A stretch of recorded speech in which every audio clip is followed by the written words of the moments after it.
वसुदेवसुतं देवं कंसचाणूरमर्दनं देवकी परमानंदं कृष्णं वंदे जगद्गुरुं. विष्णू सहस्रनामाच्या गर्भित अर्थामध्ये 3 श्लोक आपण पाहिले. काही श्लोकांमध्ये विवेचन खूप असल्यामुळे त्यांना वेळ लागतो. काही श्लोक सोपे आहेत, पुन्हा पुन्हा ते शब्द पुनरावृत्तीत येतात. आज 4थ्या श्लोकाकडे वळूया. 4थ्या श्लोकामध्ये म्हटलेलं आहे सर्व शर्व शिवस्थाणू. पहिला शब्द घेतलेला आहे सर्व. हा जसा पहिल्या श्लोकामध्ये विश्व होता, सगळ्याला व्यापून उरणारं ते विश्व, तसा हा सर्व आहे. सर्वव्यापी आहे, हा सर्वात्मक आहे. आणि म्हणून कारण आणि कार्य, जगाच्या निर्मितीचं जे कार्य घडलं त्याच्यामागे काहीतरी कारण असणार. मग तो कारण आणि कार्य दोघंही तोच आहे, सगळा त्यांनीच भरलेला आहे. तोच सगळीकडे अंशरूपाने असतो.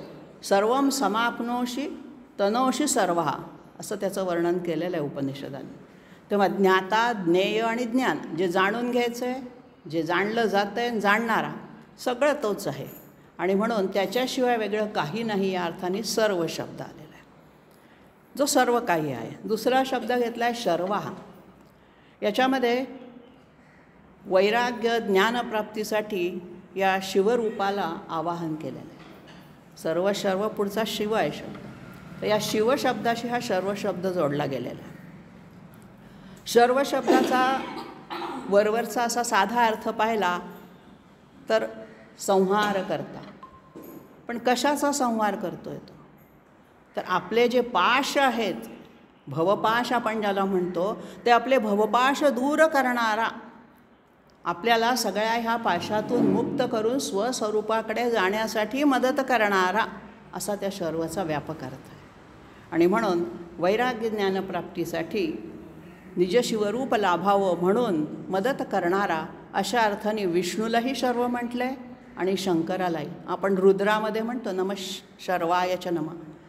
विष्णू सहस्र हे शिवमहिम्नामध्ये सुद्धा सर्व शब्द आहे. तेव्हा सर्व हे विशेषण आहे. मग ते त्या अर्थाने शंकराला लावलं आहे, विष्णूला लावलं आहे. तेव्हा तुम्ही त्या विशेषणाचा जो अर्थ आहे तो लक्षात घ्यायचा आहे, की आपले हे सगळे जे भवपाश आहे, पापं आहेत आपली, ही सगळी पाश आपले दूर करण्यासाठी आपल्याला तो मदत करतो. आपल्याकडनं ते शक्य नाही आहे. कोणाची तरी आपल्याला मदत, कृपा असल्याशिवाय, गुरुकृपा आपण ज्याला म्हणतो, ती असल्याशिवाय हे दूर होत नाहीत पाश. आणि म्हणून असा तो शर्व आहे, पापी लोकांचा संहार करतो आणि आपल्या सगळ्यात सज्जनांना पाश तोडायला मदत करतो. पुढचा शब्द घेतला आहे शिव.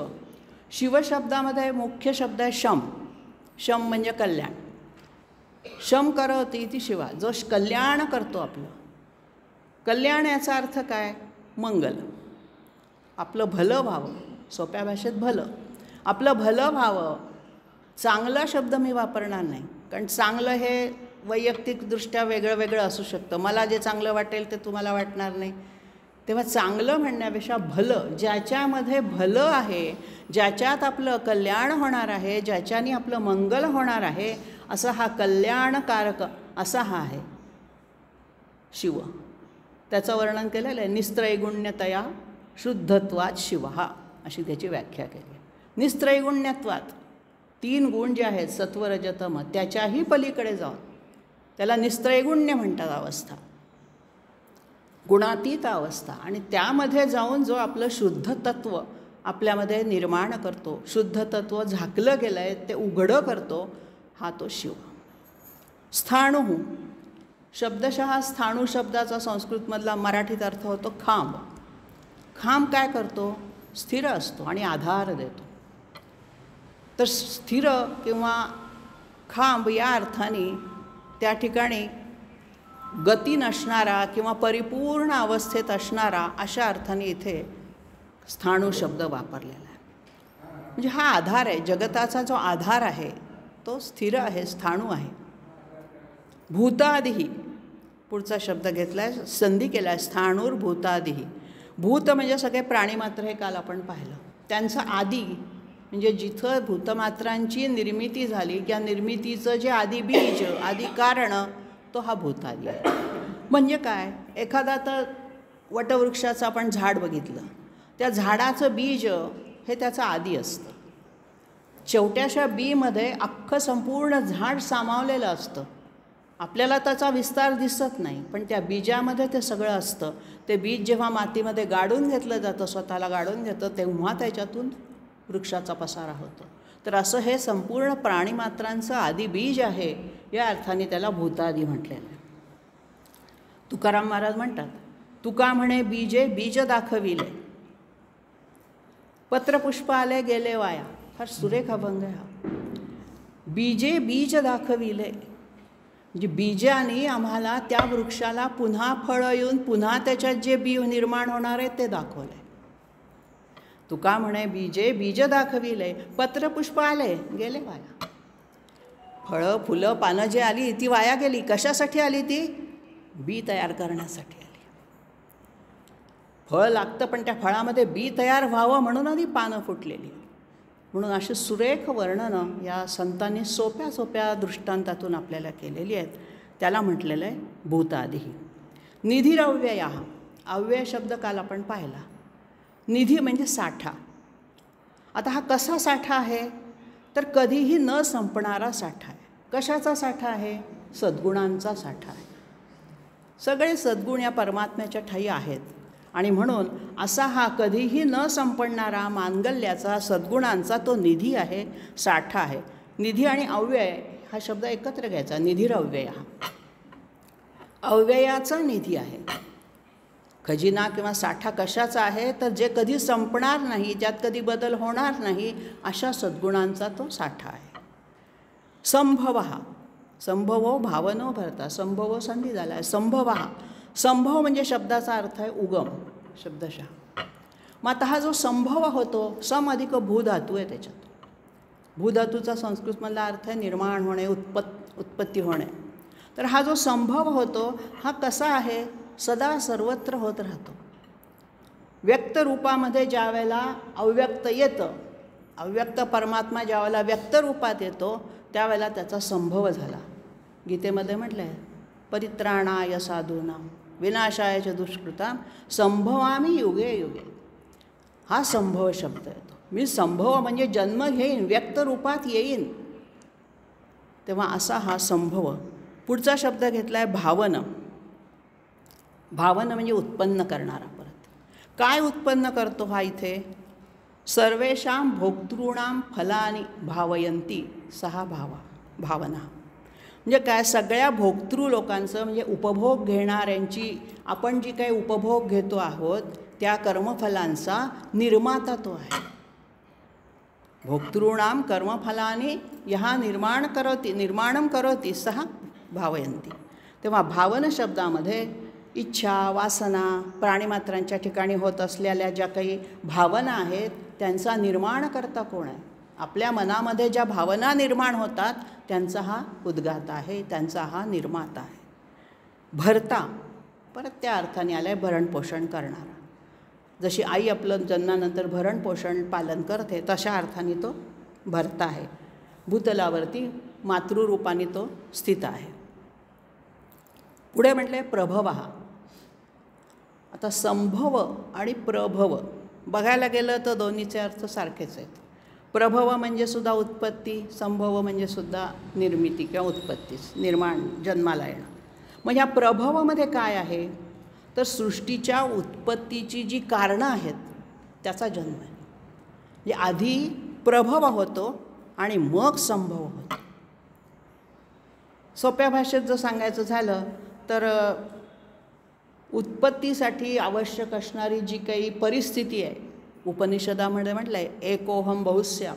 मी एक आहे, मला बहुश्याम होण्याची खूप अनेक रूपात नटायची इच्छा झालेली आहे भगवंताला, आणि म्हणून त्यांनी हा प्रभव घेतलेला आहे. नदीचा प्रभव म्हणजे उगम, तसा हा आपल्या प्राणीमात्रांचा प्रभव आहे. आधी तो स्वतःपासून स्वयंभूरीतीने तयार झाला आणि मग त्यांनी ही सृष्टी निर्माण केली. गीतेमध्ये त्याचा उल्लेख आलेला आहे. मम योनिः महद्ब्रह्म तस्मिन् गर्भं दधाम्यहम्. 14व्या अध्यायामधला हा 3रा श्लोक आहे. तस्मिन् गर्भं दधाम्यहम्. आधी मी निर्माण झालो. मम योनिः महद्ब्रह्म. महद्ब्रह्म ही माझी योनी आणि त्याच्यामध्ये मी गर्भ ठेवला आणि या सगळ्या सृष्टीचा निर्माता मी आहे, निर्माण केली. त्याची सगळी जी निर्मिती आहे सृष्टीची, विश्वाची, अनंत ब्रह्मांडांची, ही सगळी करणारा, म्हणून त्या अर्थाने इथे प्रभव त्याला शब्द वापरलेला आहे. त्यानंतरचा शब्द आहे प्रभू. प्रभू आणि प्रभव यातही परत फरक आहे. प्रभू म्हणजे स्वामी, सगळ्यांचा शास्ता, नियंता, सगळ्यांवरती नियंत्रण करणारा, अशा अर्थाने प्रभू आहे. पुढचा शब्द आहे ईश्वरः. ईशामध्ये श्रेष्ठ, जे कोणी ईश आहेत, स्वामी आहेत, त्या सगळ्यांमध्ये पुन्हा जो वर म्हणजे श्रेष्ठ आहे तो ईश्वर. आणि म्हणून अबाधित सत्ता, शिस्त, नियंत्रण, आचारविचाराचे नियम, हे सगळे परमेश्वराच्या आज्ञेशिवाय कुठलीही गोष्ट होत नाही. साधं झाडाचं पानसुद्धा परमेश्वराच्या आज्ञेशिवाय हलू शकत नाही. गीतेमध्ये श्लोक आला, ईश्वर सर्वभूतानां हृद्देशेऽर्जुन तिष्ठति भ्रामयन् सर्वभूतानि यंत्रारूढानि माये. प्रत्येक शब्द वाचताना गीतेतला श्लोक आठवायला लागतो. भ्रामयन् सर्वभूतानि, सगळ्या भूतमात्रांना, प्राणीमात्रांना तो फिरवतोय. यंत्रारूढानी, जसं काही ते यंत्र गोलगोल चक्रवरनं खालीवर कालचक्र फिरतं आहे आणि हे सगळे प्राणीमात्र फिरत आहेत सगळ्यावर. तेव्हा असा हा ईश्वर असणारा, विश्वप्रभू असणारा, सर्वांचा पालन करता, ह्या प्रभूमध्ये केवळ भक्तांचा प्रभू असा अर्थ नाही आहे. तो सगळ्यांचं पालन करतो. भक्त, अभक्त, सज्जन, दुर्जन, सगळ्यांचं रक्षण करायचं त्याची जबाबदारी आहे. जसं आई सगळ्या मुलांचं सांभाळ करते, मग तो अपंग असेल, साधा असेल, हुशार असेल, कसाही असो, सगळ्याचं पालनपोषण करताना ती कधीही भेदाभेद करत नाही. तसा आहे. फक्त आपल्याला जे जाणवतं ते आपल्या कर्मामुळे हा भेद जाणवतो. तेव्हा प्रभवातून संभव होतो. आधी प्रभव हे कारण आहे आणि संभव हे कार्य आहे. हा थोडासा उपनिषदातला भाग आहे, प्रभव आणि संभव. तेव्हा आधी प्रभव आहे, त्या प्रभवाला या संसाराच्या निर्मितीचं किंवा ह्या विश्वाच्या निर्मितीचं कारण म्हटलेलं आहे. आणि मग त्या कारणातून कार्य कुठलं घडलं तर संभव झाला, तो व्यक्त रूपात, सगुण रूपात, विष्णू रूपात जन्माला. तेव्हा असा हा चौथा श्लोक आपण पाहिला. 5व्या श्लोकाकडे वळूया. या 5व्या श्लोकामध्ये परत त्याला पहिलं विशेषण लावलं आहे स्वयंभू. मी मगाशीच सांगितलं, हा कसा आहे, याला कुणी निर्माण केलेलं नाही आहे. हा स्वयंभू आहे. स्वतःहून, भू म्हणजे जन्माला आलेला, स्वतःहून निर्मिती झालेला, ज्याला आपण स्वतःहून स्वतःमध्येच ती इच्छा केली की ते घडवून आणलं जातं. तसा हा स्वाधीन आहे, परतंत्र नाही आहे. स्वतःच्या इच्छेने स्वाधीन आहे तो, आणि म्हणून त्याला स्वयंभू असं म्हटलेलं आहे. दुसऱ्या कोणाच म्हणजे आता रोजच्या ह्याच्यातलं एक दृष्टांत किंवा उदाहरण घेऊया. कुंभार आहे. कुंभार काय करतो, मडकं तयार करायचं असेल तर त्याला माती हे उपादान कारण लागतं, चक्र हे साधन लागतं, करण लागतं. म्हणजे काहीतरी असल्याशिवाय मडकं तयार करता येत नाही. माती पाहिजे, चाक पाहिजे, आणि तो करणारा कुंभारही पाहिजे. असं उपादान कारण, मातीसारखं उपादान कारण ब्रह्माच्या निर्मितीला लागलं नाही, चक्रच लागलं नाही. तो कुंभारही तोच, चाकही तोच, आणि माती पण तोच. असा याला स्वयंभू म्हटलेलं आहे. स्वयंभू शंभुरादित्य. आणखीन कसा आहे हा शंभू आहे. मागे शिव अर्थ पाहिला, इथे शंभू म्हटलं आहे. आपण सगळ्याला एक महादेव म्हणून, एक देवता म्हणून मानतो, तसा अर्थ नाही आहे. शंभूचा अर्थ आहे शम म्हणजे खरं सुख. खरं सुख कशाला म्हणायचं, जे शांतीतून मिळतं ते. शांती सुख हे खरं सुख आहे. आणि असं शांती सुख जो मिळवून देतो शंभू, भू म्हणजे निर्माण करतो, असा तो शंभू. म्हणजे खरोखरी जे आपल्याला आवश्यक असं सुख आहे ते शांती सुख आहे. मनुष्याची धडपड सगळी मनशांतीसाठी चाललेलीच असते. आणि म्हणून जिथे जिथे आपल्या मनाला सुख मिळतं आहे, खरं सुख मिळतं आहे, मनशांती मिळते आहे, असा देणारा कोण तो शंभू. आदित्य, हा पुढचा शब्द घेतला आहे आदित्य. आदित्य म्हणजे आपण सूर्य ह्या अर्थाने माहिती आहे आपल्याला, किंवा याच्यात सुद्धा गीतेत उल्लेख आहे आदित्यानामहं विष्णू. विभूती सांगताना भगवंतांनी म्हटलेलं आहे की आदित्यानामहं विष्णू. या 11 आदित्यांमध्ये मी एक विष्णू म्हणून मी पण एक आदित्य आहे. तर हे सगळे जे आदित्य, आणि ज्योतिषाम रविरंशुमान, इथे परत रवी आणि आदित्यमध्ये गीतेत फरक केलेला आहे. रवी अंशुमान रवी, किरण असलेला रवी हा ज्योतिषांचा मुख्य आहे आणि विष्णू हा आदित्यांमध्ये मुख्य आहे. आदिती म्हणजे पूर्व दिशेला म्हटलं जातं आणि आदित्य आणि कश्यप यांचा मुलगा सूर्य आणि म्हणून त्याला अदिती ही पुत्र हा आदित्य हा असं म्हटलं जातं. तेव्हा पृथ्वी सूर्य या सगळ्याचा संबंध सांगताना इथे आदित्य हा असा जो शब्द वापरला आहे त्याचा अर्थ आधिभौतिक दृष्टीने जर घेतला तर सूर्य, अधिदैविक अर्थाने घेतला तर तोच विष्णू आहे आणि आध्यात्मिक अर्थाने जर घेतला तर तो परमात्मा आहे. म्हणजे आधी उलटं येऊया, वर परमात्मा, परमात्म्याने विष्णू, विष्णूनंतर त्याने सूर्य निर्माण केला. या जगाचं सगळं जे नियंत्रण करण्यासाठी काहीतरी त्याला निर्माण करायला हवं होतं, जे जगाला प्रकाश देईल, जगाची उन्नती करेल, जगाचं भलं करेल, त्यासाठी त्याने सूर्य, चंद्र, तारे सगळं निर्माण केलेले. ज्योती, ज्योती शब्दाचा अर्थ आहे तारे. तेव्हा असा हा प्रभव झाल्यानंतर ज्याने स्वतः परमात्म्याने विष्णुरूपात आला, विष्णुरूपातून येऊन त्यांनी सूर्यचंद्रादित्यची निर्मिती केली, असा हा आदित्य. वर पाहिलं तर काय, आदित्य म्हणजे सूर्य म्हटलं आहे विष्णूला. तर सूर्य कसा, प्रत्यक्ष सूर्यालाच फक्त हे विष्णू म्हणायचं आहे का, असं नाही. पुढचा शब्द आहे पुष्कराक्ष. पुष्कर म्हणजे कमळ, जे सरोवरात उमलतं.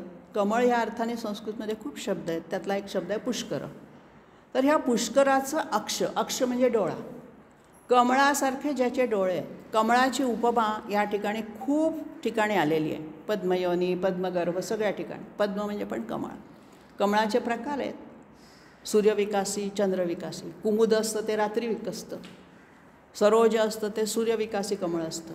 तर हा जो पुष्कराक्ष आहे हा प्रकाश दाखवणारा आहे. डोळा हा आपला प्रधान अवयव आहे, आपलं तेज सगळं डोळ्यामधून दिसतं. असं म्हणतात डोळा हा मनाचा आरसा असतो. तुमच्या मनातले, हृदयातले विशुद्ध भाव तुमच्या डोळ्यात उमटतात आणि डोळ्यात बघितलं की लक्षात येतं की ही व्यक्ती कोणत्या पातळीवरची आहे. आणि म्हणून इथे याचे डोळे कसे आहेत, अक्ष कसे आहेत, पवित्र आहेत, सुंदर आहेत, तेजस्वी आहेत, म्हणून त्याला कमळाची उपमा दिलेली आहे. हृदयाची निर्लेपता ह्या कमळाच्यामधून व्यक्त करायची. कमळ कसं असतं, निर्लेप असतं. कमळाच्या झाडाच्या पानांवर पाणी टिकत नाही, निर्लेप राहतं ते. अशी ही कमळाची उपमा त्याच्या डोळ्यांना दिलेली आहे. पुढचा शब्द आहे महास्वनः. स्वन म्हणजे आवाज, महा म्हणजे मोठा. म्हणजे काय, विष्णू काय मोठ्याने ओरडतो. महास्वना, त्याचा आवाज मोठा आहे, शब्द मोठा आहे त्याचा. स्वन म्हणजे दुमदुमणारा जो ध्वनी, त्याला स्वन म्हणायचं. नुसता आवाज, शब्द म्हणजे नाही, दुमदुमणारा, त्रिभुवनात दुमदुमणारा जो ध्वनी आहे, ओंकार रूपाने तो दुमदुमतो, त्याला महास्वन म्हटलं. आणि साधे जे आवाज आहेत आपल्या भोवती आपण बोलतो, ऐकतो सगळे, ते आपल्या ह्या बाह्य करणाने आपण ऐकू शकतो. पण हा महास्वन बहिऱ्यालासुद्धा ऐकू येतो. म्हणजे काय, अंतर्मनातला आवाज. सोप्या भाषेत सांगायचं झालं तर आपल्या अंतर्मनामध्ये जो महास्वन होत असतो, बऱ्याचदा आपण त्याला इंग्लिशमध्ये गट फिलिंग म्हणतो. मला आतून असं वाटतंय, हे जे आतलं आहे, आतून कोणीतरी आपल्याला बोलतं, तो मोठा आवाज नसतो, तो आतल्या अंतरात्म्याचा आवाज असतो. पण त्या बहिऱ्यालासुद्धा तो कळतो. त्याच्यासाठी कानांची गरज नाही आहे. तो इतका मोठा आहे, ब्रह्मांडाला व्यापून उरणारा आहे महास्वन, पण ऐकू पण येत नाही, इतका आतल्या आत आहे. असं दोन्ही अंगाने त्याचं वर्णन केलेलं आहे. म्हणून त्याला म्हटलं आहे महास्वन, ज्याचा आवाज संपूर्ण ब्रह्मांडाला दुमदुमवून टाकणारा आहे आणि तरी देखील अंतरात्म्यामध्ये तो सूक्ष्मपणाने स्थित झालेला आहे. पुढचा शब्द घेतला आहे अनादि निधन, ज्याला आदी नाही, अंत नाही, अनआदी. निधन म्हणजे मृत्यू. जन्म झाला की त्याला जन्म आणि मृत्यू आला, पण हा असा अजन्म आहे. याला जन्म मृत्यूचं बंधन नाहीच आहे.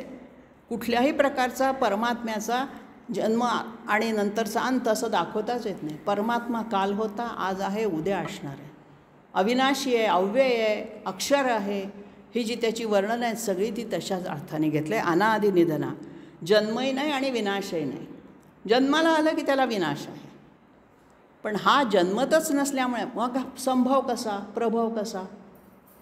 आपण जर म्हणलं हा जन्मतच नाही, जन्मत नाही म्हणून विनाश नाही, मग जन्मत नाही तर मग हा संभव कसा? माया रूपातून संभव होतो. जगत कल्याणासाठी, विश्वकल्याणासाठी तो माया रूपाने सगुण अवतार धारण करतो. मूळ परमात्मा तसा तिथेच असतो, त्याच्यामध्ये बदल घडत नाही. कृष्णाचा जन्म झाला, कृष्ण नंतर निघून गेला. रामाचा जन्म झाला, रामाचं युग संपलं म्हणून काय सगळा विष्णू का रामकृष्ण गेले का? ते सगळ्यांना व्यापून उरलेले अवतार रूपात ते संपले असतील, पण ज्याने अवतार घेतला तो विष्णू, तो परमात्मा हा कसा आहे? अनादि निधन आहे. पुढे म्हटलं आहे धाता. हा धाता शब्द खूप ठिकाणी येतो. धाता, भरता, धारण करणारा. आता हा धारण करणारा म्हणजे कसं? शेषनागाने पृथ्वी धारण केली आहे या अर्थाने वरवर तो धाता आहे. आता हा धाता म्हणजे काय आणखीन? की झाड हे बीजापासून निर्माण होतं म्हणून बी हे झाडाला धारण करतं, अशा अर्थाने सुद्धा धाता शब्द इथे वापरता येतो. आता धाता आणखीन थोडासा खोलवर अर्थ पाहिला तर विश्वाचं गर्भाधान करणारा असं त्या ठिकाणी त्याचा अर्थ उपनिषदांमध्ये लावलेला.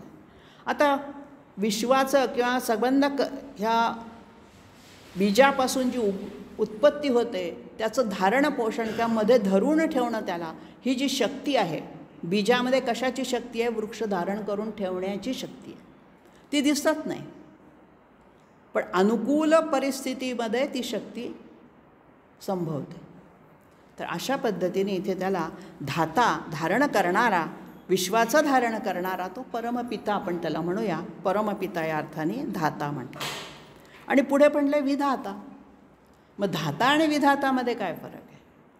धाता शब्द, धाताला फक्त वि उपसर्ग लावला आहे. वि उपसर्ग लागला की त्या शब्दाचा विशेषत्वाने असा अर्थ करायचा असतो.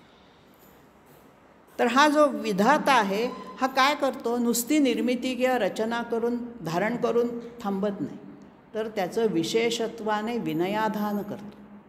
विनयाधान प्रण म्हणजे भरणपोषण करणं. तर हा जो विनयाधान करणारा जो धाता आहे हा विधाता झालेला आहे. आणि म्हणून विधाता आपण ब्रह्मदेवाला सुद्धा विधाता म्हणतो, विष्णूला सुद्धा आपण विधाता म्हटलेलं आहे. म्हणजे कर्मफलांची निर्मिती नुसती करून तो प्राणीमात्रांची निर्मिती करून तो थांबत नाही, त्यांना कर्मफलांची सुद्धा सगळी उपभोक्तृंची देतो आणि नंतर त्यांची जबाबदारी पण तोच स्वीकारतो. म्हणून रक्षण, भरण, पोषणाची सोय करणारा, आपण म्हणतो ना चोच दिली, ज्यांनी चोच दिली तो अन्न देतो, म्हणजे काय? तोच अर्थ आहे त्याचा. सगळी जबाबदारी त्याची आहे. आणि शेवटचा शब्द घेतला आहे धातुरुत्तम. उत्तम हा धातू, उत्तम धातू आहे. सोनं हा उत्तम धातू आहे. मग इथे हा सोन्या किंवा उत्तम धातूचा शब्द कशासाठी आला आहे? की विश्वाचं जे निर्मिती करताना जे उपादान कारण, जसं मडक्याचं उपादान कारण माती आहे, तसं विश्वाची निर्मिती करताना, विश्वाचा अलंकार घडवताना उत्तम अशा धातूचा त्यांनी वापर केलेला आहे. एवढं मोठं प्रचंड विश्व घडवताना त्याला जो वापरायचा धातू आहे तो मातीसारखा नाही आहे, सोन्यासारखा विशुद्ध आहे. या अर्थाने त्याला धातुरुत्तम हा असं शब्द म्हटलं आहे. म्हणजे विश्वाचा अलंकार घडवण्यासाठी लागणारा जो धातू आहे तो तितका शुद्ध हवा ना, त्याशिवाय कसं ते टिकेल विश्व. आणि म्हणून विश्वाचं उपादान कारण, ज्याला चित धातू म्हणतो, सच्चित आनंदमधलं जे चित आहे, चिन्मय आहे, तो धातू वीर्यरूपाने त्याच्यामध्ये भरलेला आहे. आणि अशा अर्थाने उत्तम धातुरुत्तम, सर्वांचं धारण करणाऱ्यांमध्ये उत्तम असणाऱ्या धातूचा ज्याने वापर केलेला आहे असा तो विष्णू. 6व्या श्लोकाकडे वळ. अप्रमेय ऋषिकेश. अप्रमेय, प्रमेय म्हणजे मोजण्यासारखं, जे संख्येने मोजता येतं त्याला प्रमेय, आणि अप्रमेय म्हणजे जे मोजता येत नाही. मग आता इथे विधात्याच्या ह्याला मोजायची म्हणजे प्रमाणं कोणची असणार? परिमाणं किंवा प्रमाणं. प्रत्यक्ष, अनुमान, उपमान, शब्द, अभाव आणि शास्त्र, ही 6 प्रमाणं न्यायशास्त्रामध्ये मानलेली आहेत. षडदर्शनातलं जे न्यायशास्त्र आहे त्यांनी ही 6 प्रमाणं दिलेली आहेत.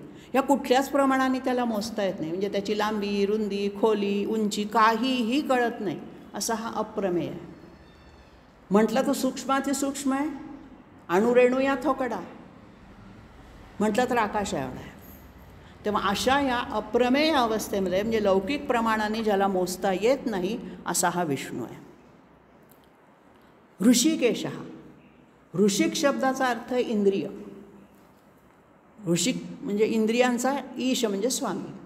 म्हणजे काय? इंद्रियांवरती दमन करणारा, इंद्रियांचं संयमन करणारा. मग ही जी पंचज्ञानेंद्रिय पंचकर्मेंद्रिय आहेत त्यावर पूर्ण नियंत्रण असणारा असा जो असतो तो ऋषिकेश. आणि तो स्थितप्रज्ञ आहे. प्रज्ञाने आपल्या बुद्धीने तो त्या ठिकाणी नियंत्रण ठेवतो. गीतेमध्ये आलं आहे वशे हि यस्य इंद्रियाणि तस्य प्रज्ञा प्रतिष्ठिता.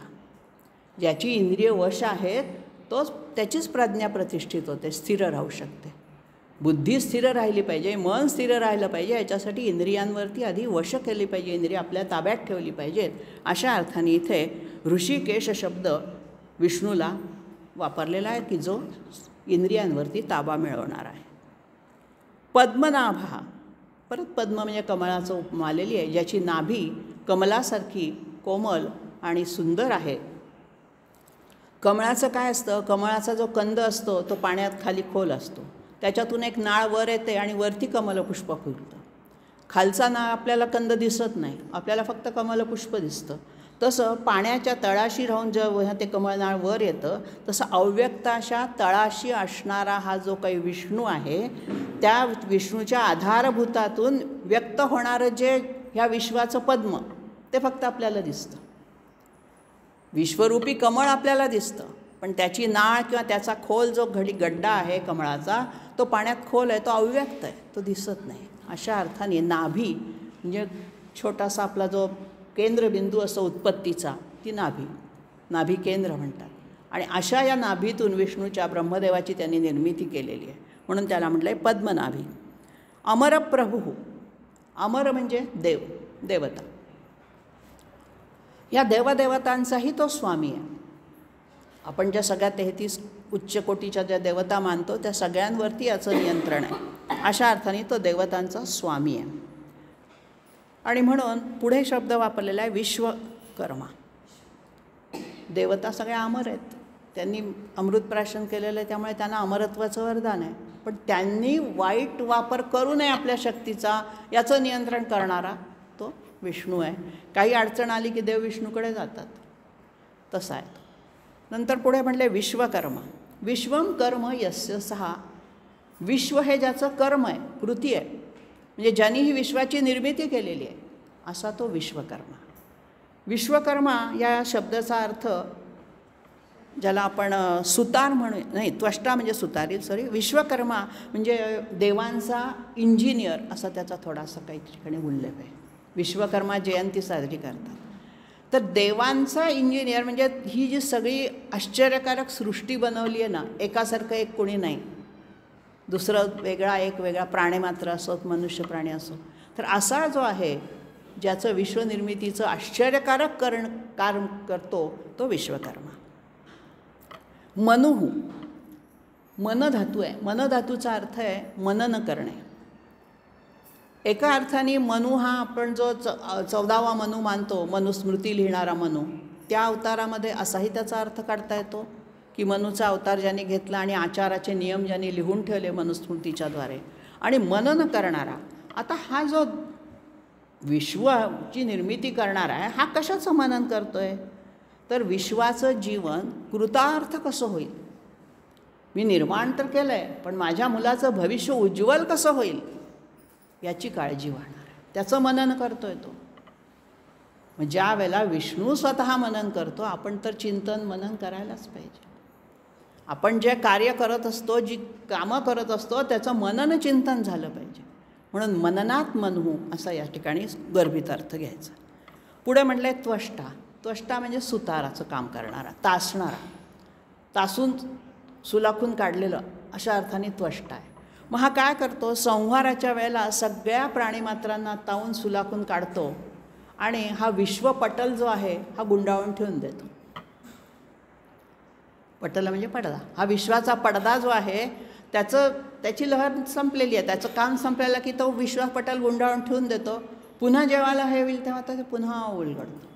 मग ते गुंडाळताना सगळ्यांना तासून सुलाखून काढतो. अशा अर्थाने त्वष्टा असा शब्द इथे वापरलेला आहे, तासून काढणारा. विश्वकर्म्याला सुद्धा त्वष्टा म्हणतात, सुतार्या अर्थाने त्यालाही म्हणतात. पुढचा शब्द घेतला आहे स्थविष्ठ. स्थविष्ठ म्हणजे वृद्ध, स्थूल. स्थूल म्हणजे काय? खूप मोठा, विशाल आणि अतिशय स्थूल, अतिशय मोठा, की ज्याची कल्पनाही करता येत नाही. जसा मारुती विशाल काय हे घेऊ शकतो तसा असणारा हा जो आहे तो स्थूल आहे, स्थविष्ठ आहे. आणि स्थविर म्हणजे वृद्ध.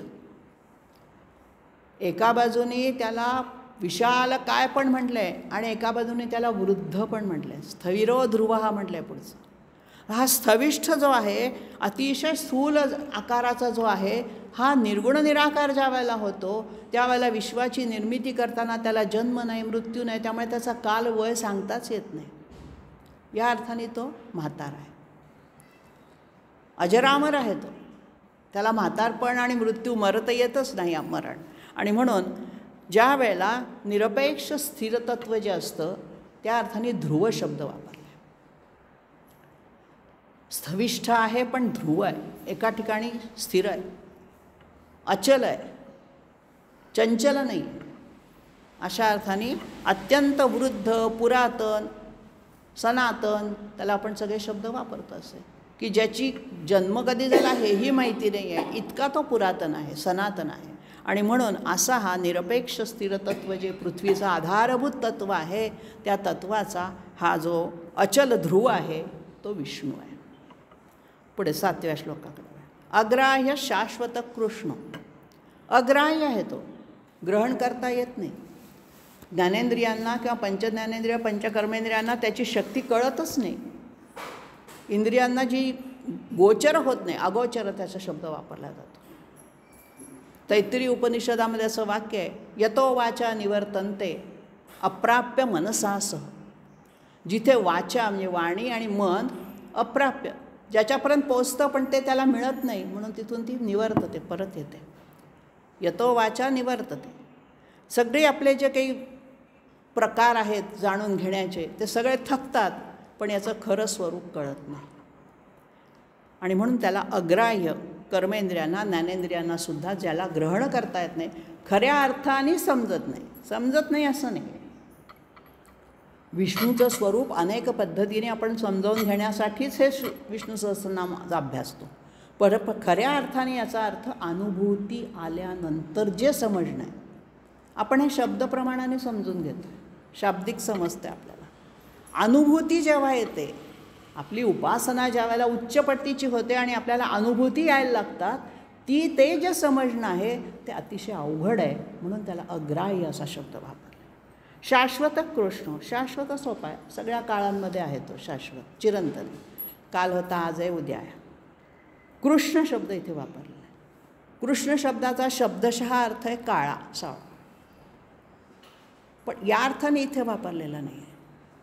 कर्ष धातू आहे इथे. कर्ष म्हणजे आकर्षून घेणं. जो सगळ्या प्राणीमात्रांचं चित्त आकर्षून घेतो तेजस्वी वर्णामुळे, असा तो कृष्ण.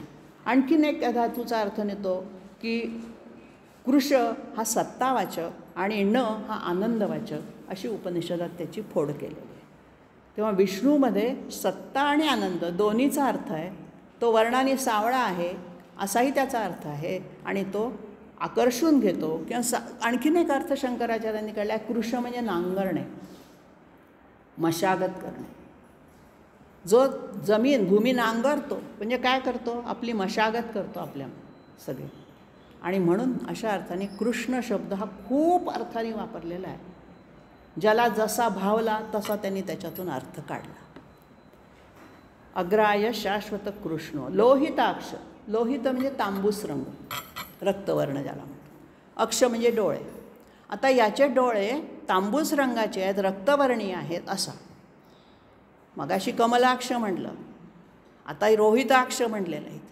तर हा लोहित जो झालेला आहे, हा लोहित कशामुळे झालेला आहे, त्याला कशाची लोहिते अक्षिणी यस्य. लोहित कशासाठी, पुढचा शब्द त्याला जोडायचा आहे, प्रतर्दन. लोहिताक्ष लाक्ष प्रतर्दन. प्रतर्दन शब्दाचा अर्थ आहे, ज्याला आपण थोड्यामध्ये विनाश म्हणूया सोप्या भाषेत. प्रलये भूतानि प्रतर्दयन्ति. प्रलय काळामध्ये सगळ्या भूतमात्रांचा विनाश होतो, हिनस्ती अशा अर्थाने.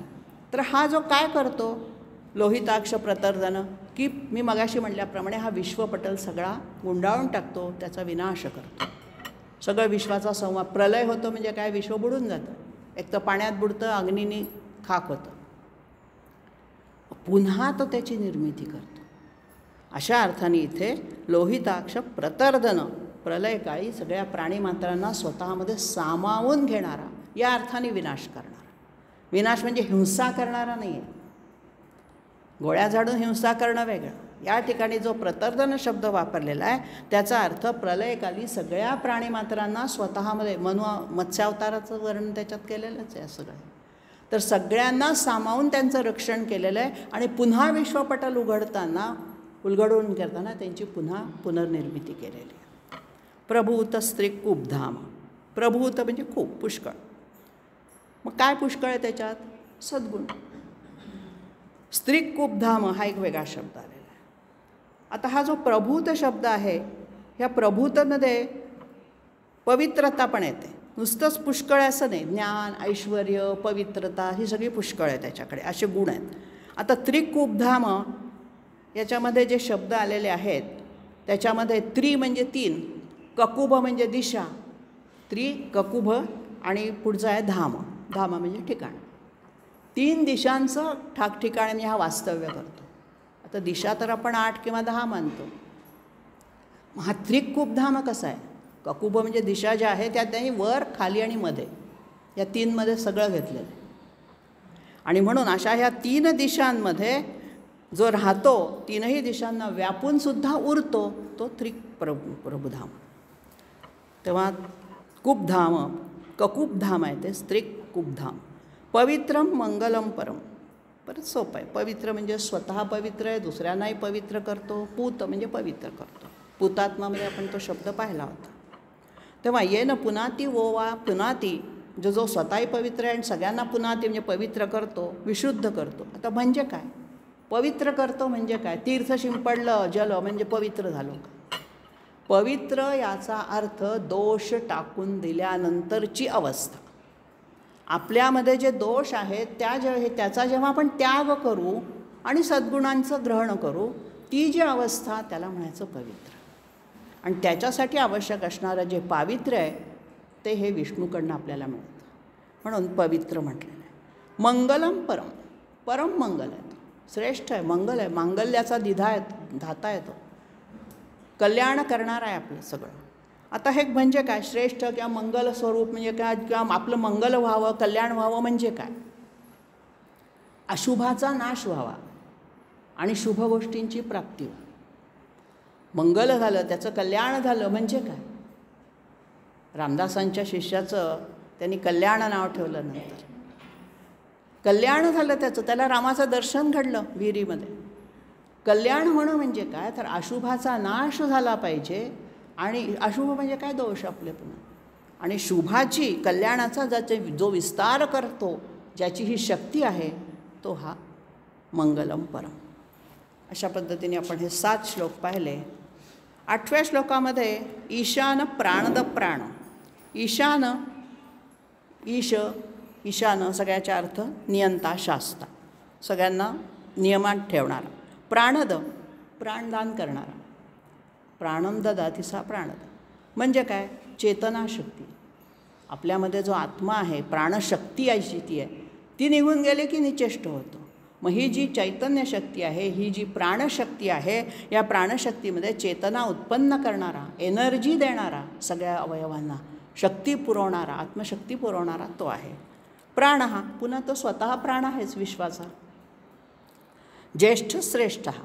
ज्येष्ठ म्हणजे वयाने वृद्ध आणि श्रेष्ठ म्हणजे ज्ञानाने वृद्ध.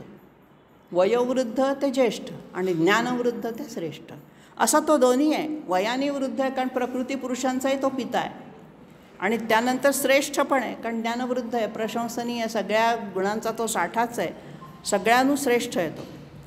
प्रजापती, प्रजेचं पालन करणारा, या भूतसृष्टीचं सगळ्यांचं पालनपोषण करणारा आहे. हिरण्यगर्भ, ज्याचा गर्भ सोन्याचा आहे. हिरण्यगर्भ हे सूर्याचंही एक नाव आहे. 12 नावांमध्ये आपण हिरण्यगर्भाय नमः म्हणतो. तर हा जो हिरण्यगर्भ आहे हा प्रदीप्त गर्भ आहे खूप, आणि त्याच्यामधून सृष्टीच्या आरंभाचा जो स्रोत आहे तो त्या हिरण्यगर्भामध्ये सोन्याच्या अंडाकार असल्या ह्याच्यातून निर्मिती झालेली आहे. एकदम त्याचा जो स्फोट झालेला आहे आणि ओंकाराचा ध्वनी निनादला आहे त्यावेळचा जो आहे तो हिरण्यगर्भ आहे. ऋग्वेदामध्ये याचा उल्लेख आलेला आहे, हिरण्यगर्भ समावर्तताग्रे. तेव्हा भू, भुव आणि स्वहा या 3 ज्या व्याहृती आहेत त्यामध्ये भू म्हणजे पृथ्वी, त्याच्यावर तो ब्रह्मदेवाच्या रूपाने राहतो. भूमा म्हणजे द्युलोक, स्वर्गलोक, त्यामध्ये तो इंद्र आणि वरुणाच्या रूपाने राहतो आहे. आणि जो अंतरिक्ष आहे स्वहा, त्या अंतरिक्षामध्ये तो सूर्य रूपाने राहतो. म्हणून सूर्याला हिरण्यगर्भ म्हटलं. म्हणजे ज्याचा गर्भ तेजस्वी आहे, तेजस्वी गर्भातून उत्पत्ती ज्याची होते तो तेजस्वीच निघणार. अशा अर्थाने ह्या सृष्टीचं जे ब्रह्मांड आहे, ब्रह्मरूपी अंड, त्याच्यातून त्यांनी विश्वनिर्मिती केलेली आहे. तर ते कसं आहे तर अत्यंत तेजस्वी आहे, प्रदीप्त आहे, उग्र आहे. आणि मग त्याच्यातून होणारा जो विस्फोट आहे, प्रस्फोट आहे, तो हिरण्यगर्भातून झालेला आहे.